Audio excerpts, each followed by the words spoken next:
الحمدللہ رب العالمین والصلاة والسلام علی سید المرسلین اما بعد فاعوذ باللہ من الشیطان الرجیم بسم اللہ الرحمن الرحیم الصلاة والسلام علیک یا رسول اللہ وعلی آلک و اصحابک یا حبیب اللہ الصلاة والسلام علیک یا نبی اللہ وعلی آلک و اصحابک یا نور اللہ۔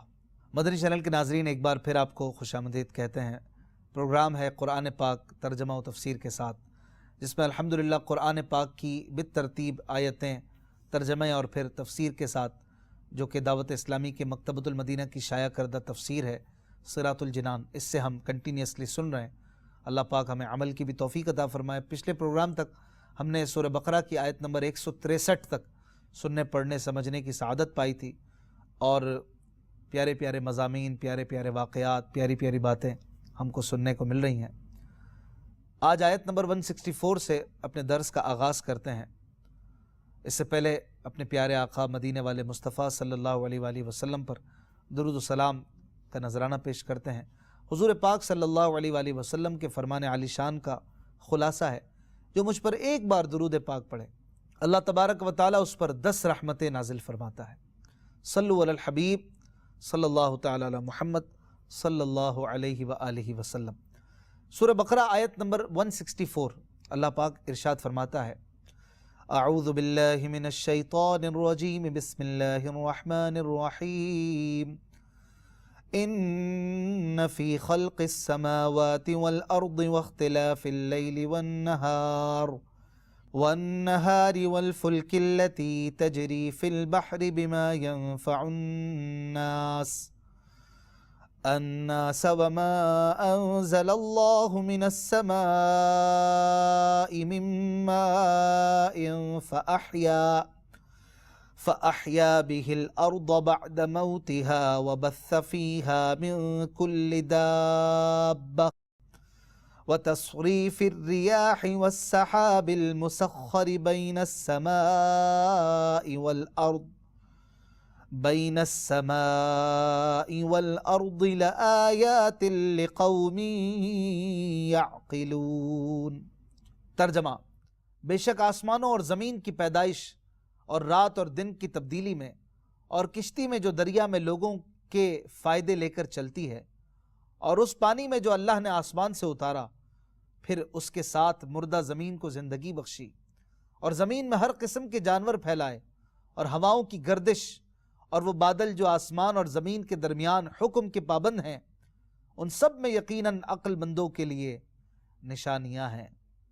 ناظرین اکرام، کعبہ معظمہ کے گرد مشرکین کے 360 بت تھے، جنہیں وہ خدا مانتے تھے۔ انہیں یہ سن کر بڑی حیرت ہوئی کہ معبود صرف ایک ہی ہے، اس کے سوا کوئی خدا نہیں۔ اس لیے حضور پاک صلی اللہ علیہ وآلہ وسلم سے انہوں نے ایسی آیت مانگی جس سے اللہ تعالیٰ کی وحدانیت ثابت ہو۔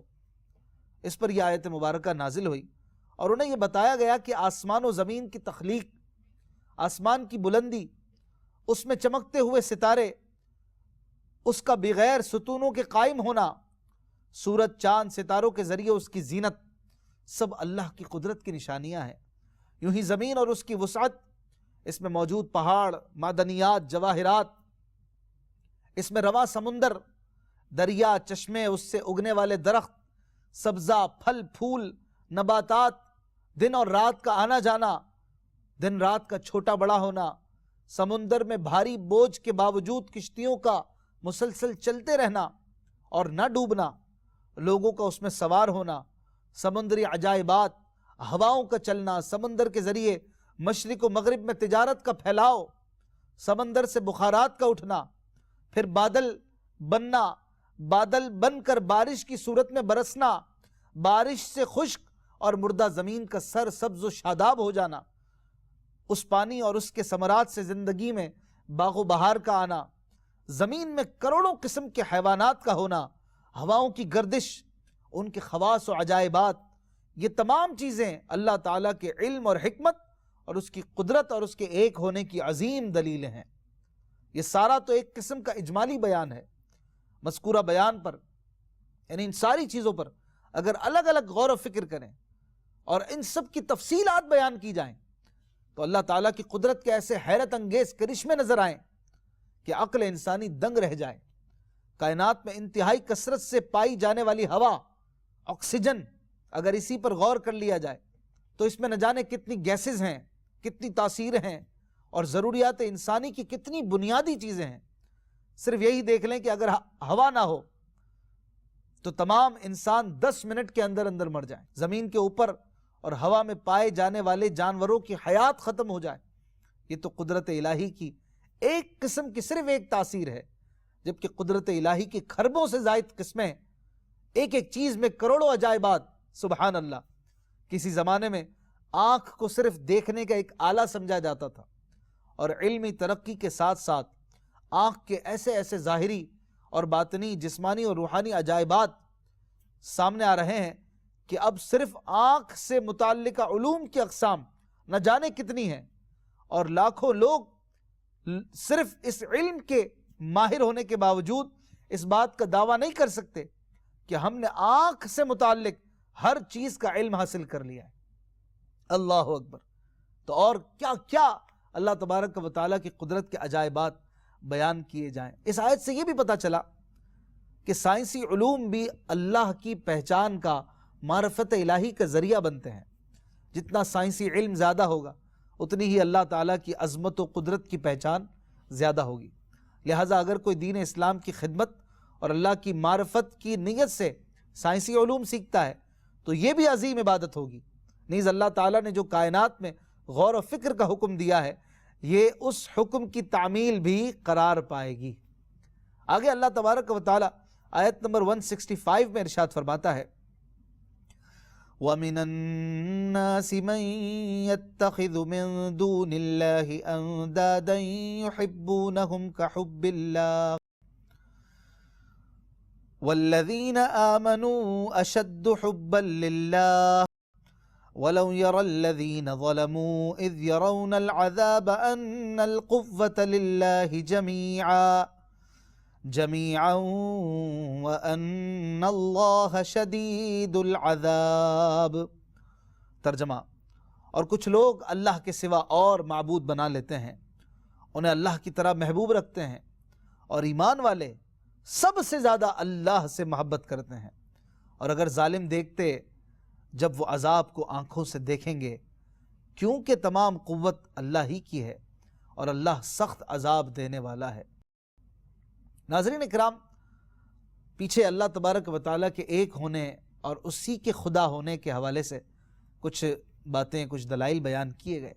اس کے باوجود بعض لوگ نہیں مانتے اور اللہ تبارک و تعالیٰ کی ذات و صفات میں شرک کے مرتکب ہوتے ہیں، مشرک کہلاتے ہیں، اور مشرکین اپنے باطل خداؤں سے اس طرح محبت کرتے ہیں جیسے اللہ تعالیٰ سے محبت ہونی چاہیے۔ بتوں کی عبادت کرتے ہیں، ان کے لیے اللہ تعالیٰ کی صفات ثابت کرتے، ان کے نام پر جانور ذبح کرتے ہیں۔ جو معاملات صرف اللہ تعالیٰ کے لیے خاص ہیں وہ اپنے بتوں کے ساتھ کرتے ہیں، ان کی خاطر کٹ مرنے کو تیار رہتے ہیں۔ یہ سب باطل و مردود ہے۔ یاد رہے کہ اللہ تعالیٰ کے پیاروں سے محبت اللہ تعالیٰ ہی کی وجہ سے ہوتی ہے، لہٰذا اس محبت کو الگ شمار نہیں کیا جا سکتا۔ جیسے ہمیں حضور پرنور صلی اللہ علیہ وآلہ وسلم سے پیار ہے، محبت ہے، تو یہ اللہ تعالیٰ ہی کی محبت ہے، کیونکہ یہ اسی کے لیے ہے اور اسی کے حکم کے سبب ہے۔ تو اللہ تبارک و تعالیٰ نے ایمان والوں کی پھر آگے نشانی اسی آیت میں بیان فرمائی کہ وَالَّذِينَ آمَنُوا أَشَدُّ حُبًّا لِلَّهِ، ایمان والے سب سے زیادہ اللہ سے محبت کرتے ہیں۔ اللہ تعالیٰ کے مقبول بندے جو ہوتے ہیں تمام مخلوقات سے بڑھ کر اللہ پاک سے محبت کرتے ہیں۔ محبت الہی میں جینا اور محبت الہی میں مرنا ان کی حقیقی زندگی ہوتا ہے۔ اپنی خوشی پر اپنے رب کی خوشی کو ترجیح دینا، نرم و گداز بستروں کو چھوڑ کر بارگاہ الہی میں اپنے سروں کو جھکائے ساری ساری رات نمازیں پڑھنا، سجدے کرنا، یاد الہی میں رونا، رضا الہی کے حصول کے لیے تڑپنا، سردیوں کی طویل راتوں میں قیام اور گرمیوں کے لمبے دنوں میں روزے، اللہ تعالیٰ کی محبت ہی کی ایک نشانی ہے۔ اس کی خاطر دشمنی رکھنا یہ انہی اللہ والوں کا ایک شیوا ہے۔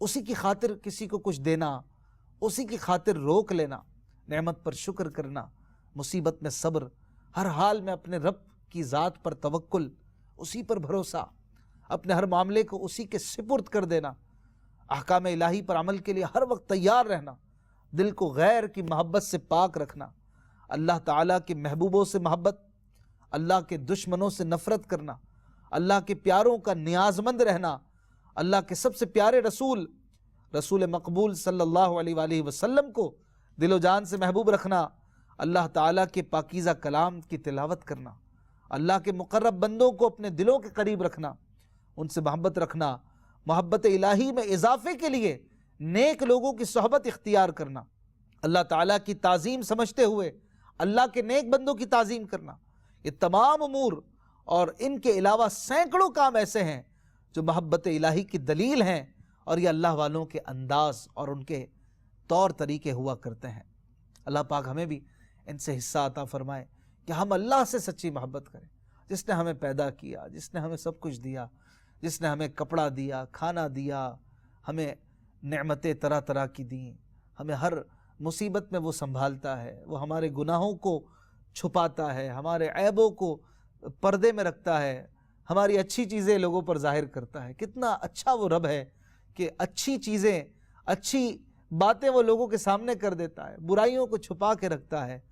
کتنا کریم اور مہربان وہ رب ہے کہ ہمیں رات وہ بھوکا سونے نہیں دیتا ہے، صبح اٹھتے ہیں تو بھی کھانا ملتا ہے، رات کو سونے سے پہلے کھانا مل جاتا ہے، بدن پہ کپڑا ہے، اور ہزاروں لاکھوں کروڑوں بے حساب اس کی نعمتوں میں ہم سانس لے رہے ہیں، بلکہ سانس بھی اسی کی نعمت ہے، ایک سانس کا لینا اس کی نعمت، اس کا نکل جانا دوسری نعمت، اس کی کس کس نعمت کو بیان کریں۔ تو پھر محبت کا بھی تو سب سے زیادہ حقدار وہی ہے، سب سے زیادہ محبت بھی تو پھر اسی سے کی جانی چاہیے۔ اور ایمان والوں کا طریقہ یہ اس آیت میں یہی بیان کیا گیا کہ والذین آمنوا اشد حبا للہ، شدت کا لفظ ہے، جو ایمان والے ہیں نا وہ اللہ سے بڑی شدید محبت کرتے ہیں، اللہ سے بڑا پیار کرتے ہیں، ان کے نزدیک اللہ سے زیادہ کوئی پیارا نہیں ہوتا۔ اللہ تبارک و تعالیٰ کے پیار کے ساتھ، اس کی محبت کے ساتھ ان کا جینا مرنا ہوتا ہے۔ آپ نے سنا ہوگا اللہ والے غاروں میں زندگی گزار دی، پہاڑوں میں زندگی گزار دی، جنگلوں بیابانوں میں زندگی گزار دی۔ ارے بھائی ہم تو تصور نہیں کر سکتے اس طرح زندگی گزارنے کا، اس طرح عبادت میں گم ہو جانے کا۔ تو اس کے پیچھے راز کیا ہے؟ راز یہ ہے کہ انہیں اس تنہائی میں ان کا محبوب حاصل تھا، ان کے محبوب کی خوشی اور اس کے جلوے ان کے لیے میسر تھے۔ جب بندے کو محبت مل جاتی ہے، محبوب مل جاتا ہے، پھر تنہائی میں بھی وہ گزارا کر لیتا ہے، پھر بھوک بھی اسے نہیں ستاتی ہے، پھر جنگل و پہاڑ اور بیابان اور صحرا اس کا کچھ نہیں بگاڑتے، چونکہ اسے محبوب حاصل ہے، اسے اس کی محبوب کی محبت گم رکھتی ہے، وہ اور چیزوں کی طرف دھیان ہی نہیں کرتا۔ تو مسلمان کے لیے بنیادی طور پر سب سے زیادہ محبت اللہ پاک کی محبت ہونی چاہیے، اللہ کریم کی محبت ہی کا تقاضا ہے، اس کے رسول کریم صلی اللہ علیہ وآلہ وسلم کی محبت، اور پھر ان کے پیاروں کی محبت، ہر نیک بندے کی محبت، یہ اللہ تبارک و تعالیٰ کی محبت میں داخل ہے۔ اور ہمیں چاہیے کہ ہم اس محبت کا ذرا اینالائز کریں، اس کا کچھ تجزیہ کریں کہ ہم اللہ کی محبت ہمارے دلوں میں کتنی ہے، ہم میں کتنی اللہ تبارک و تعالیٰ سے محبت موجود ہے، اور صرف زبانی ہے یا اندر بھی ہے، عملی طور پر بھی ہے یا نہیں۔ ہمیں اس کو جج کرنا چاہیے، چیک کرنا چاہیے، اور اگر اس میں کمی ہے اس کو صحیح کریں، اس کے لیے ہم کوشش کریں، اللہ سے اس کی محبت مانگیں، یا اللہ ہمیں اپنی محبت دے دے۔ ہمیں یہ دنیا کے مال کی محبت، دنیا کی محبت، جو فانی دھوکے باز دنیا ہے، جو کسی کی نہیں ہوئی وہ دنیا ہے، جو ستاتی ہے وہ دنیا ہے، جو پیچھے بھگاتی ہے وہ دنیا ہے، رلاتی ہے یہ وہ دنیا ہے۔ اس دنیا کی محبت نہیں چاہیے، ہمیں اپنے رب کی محبت چاہیے، جو رب کتنا پیار کرنے والا مہربان ہے۔ اس رب کی محبت پھر لوگوں سے بے نیاز کر دیتی، مال کی محبت کہیں کا نہیں رکھتی، دنیا کی فانی محبتیں یہ کسی کام کی نہیں ہے، محبت تو اللہ رسول کی فائدہ مند ہے۔ اللہ پاک ہمیں سچے معنوں میں اپنی محبت کرنے والا بنا دے۔ اور پھر اس آیت میں اللہ پاک نے ایک اور بات ارشاد فرمائی کہ وَلَوْ يَرَى الَّذِينَ ظَلَمُوا إِذْ يَرَوْنَ الْعَذَابَ، یعنی جب وہ عذاب کو دیکھیں گے قیامت کے دن، اور جو ان کی حالت ہوگی، جو ان کی کیفیت ہوگی، اور جو ان کا ڈر اور خوف ہوگا، اور جو ان کی تکلیف ہوگی، اگر وہ ابھی دیکھ لیتے تو یہ ان کے لیے بڑا نصیحت آموز ہوتا کہ وہ اللہ تعالیٰ کی قوت اور اللہ کی عذاب کی شدت کو ابھی نہیں دیکھ پا رہے اس لیے ظلم پر ڈٹے ہوئے ہیں اور شرک پر، بت پرستی میں لگے ہوئے ہیں، اللہ کی نافرمانی میں لگے ہوئے ہیں۔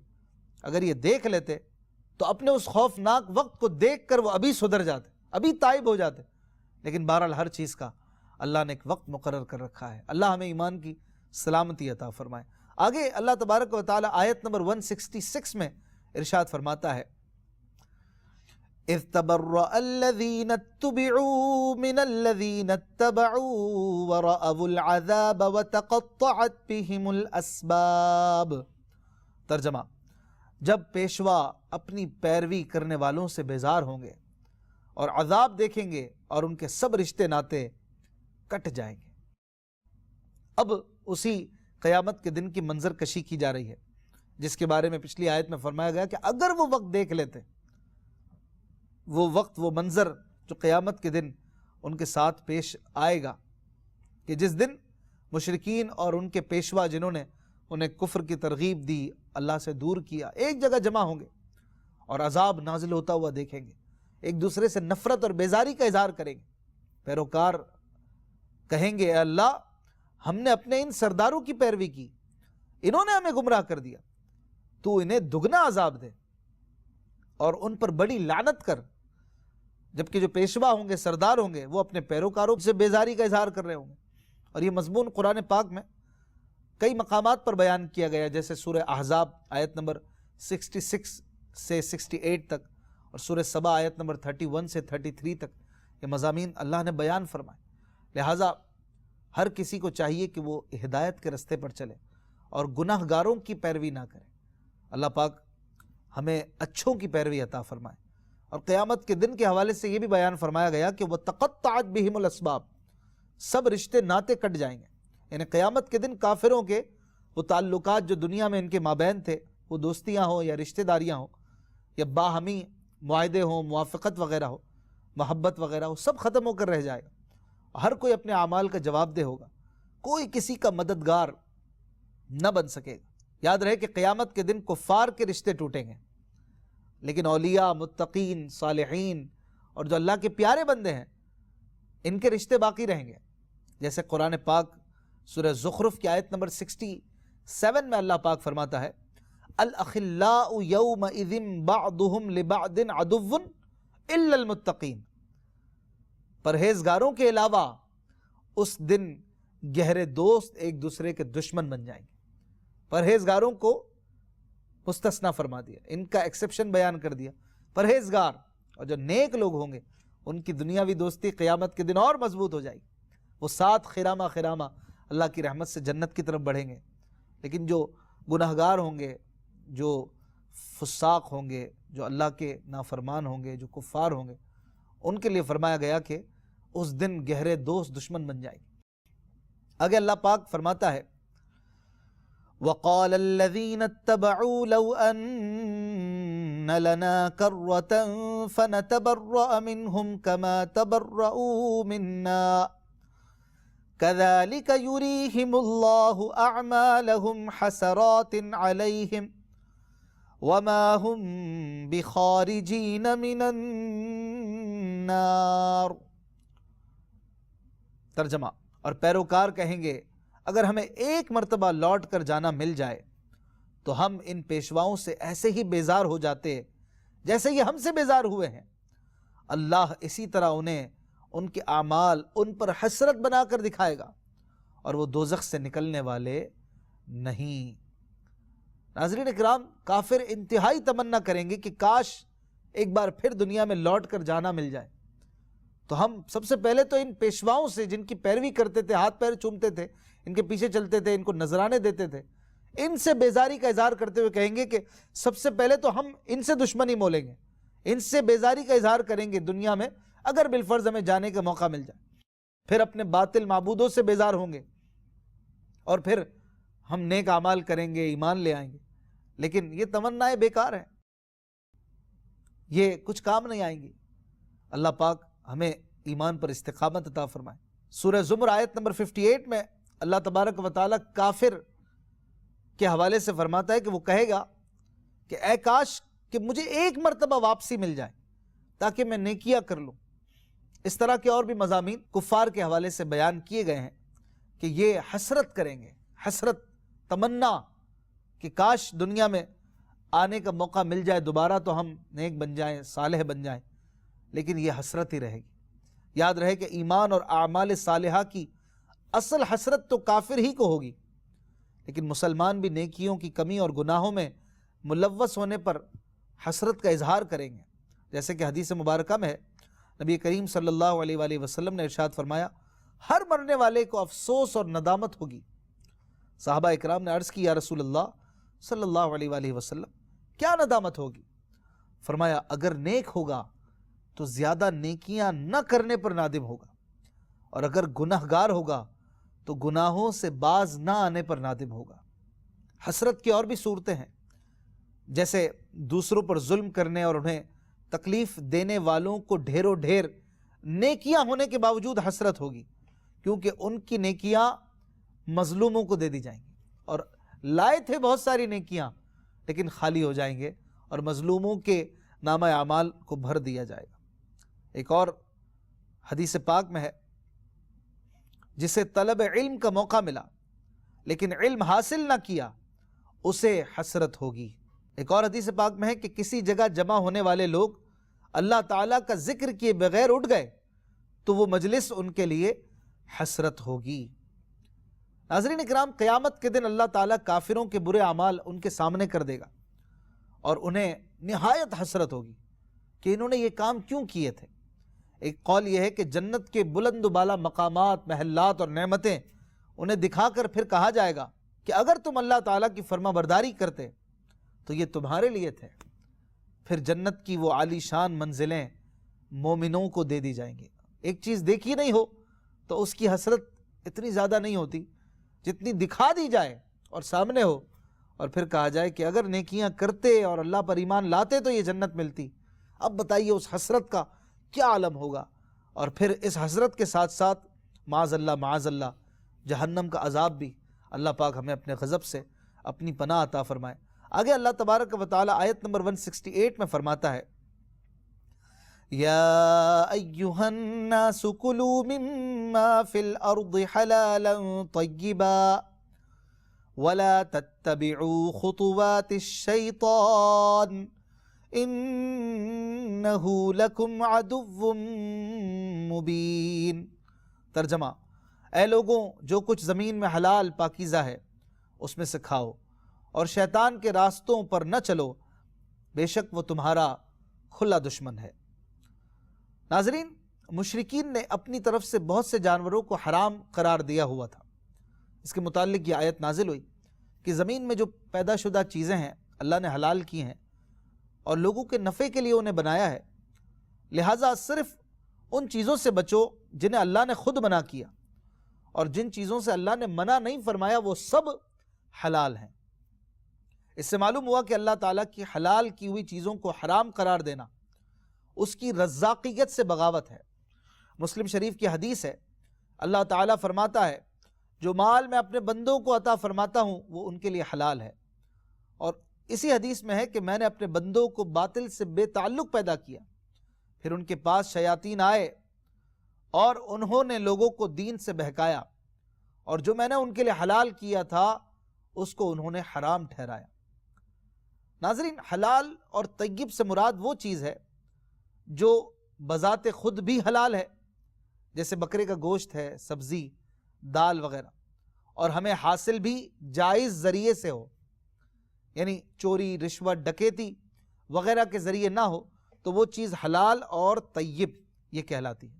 احادیث مبارکہ میں رزق حلال کی بہت سی فضیلتیں اور رزق حرام کی بڑی مذمتیں بیان کی گئی ہیں۔ چنانچہ حضرت سعد بن ابی وقاص رضی اللہ تعالیٰ عنہ نے عرض کی، یا رسول اللہ صلی اللہ علیہ وآلہ وسلم، دعا فرمائیے کہ اللہ تعالیٰ مجھے مستجاب الدعوات کر دے، یعنی میری ہر دعا قبول ہو۔